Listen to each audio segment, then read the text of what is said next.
Welcome to the Banker Lamp. Please enjoy the video. You start by making sure the physical prerequisites are ready. A Robi 5G-enabled SIM in a 5G-capable handset.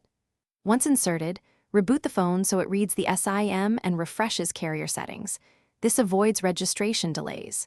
Next, enable mobile data and confirm you have an active 5G data plan in the My Robi app or via UST.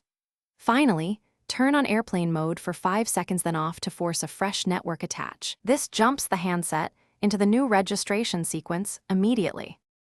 Now focus on the device-level configuration to actually use Robi 5G.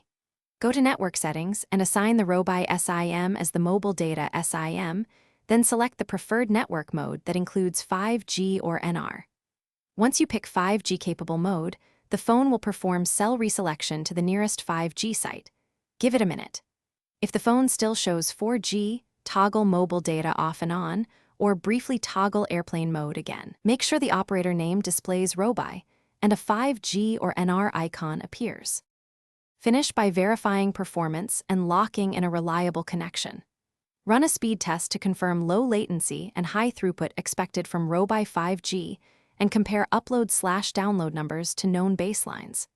Set APN to Robi defaults if data isn't working. Enter values exactly as provided in the app. If you still don't get 5G, confirm you're in a covered area, ensure SIM provisioning is complete, and then contact Robi support. That single troubleshooting step resolves most registration or provisioning issues. Thanks for watching. If this was helpful, leave a like and consider subscribing. See you next time.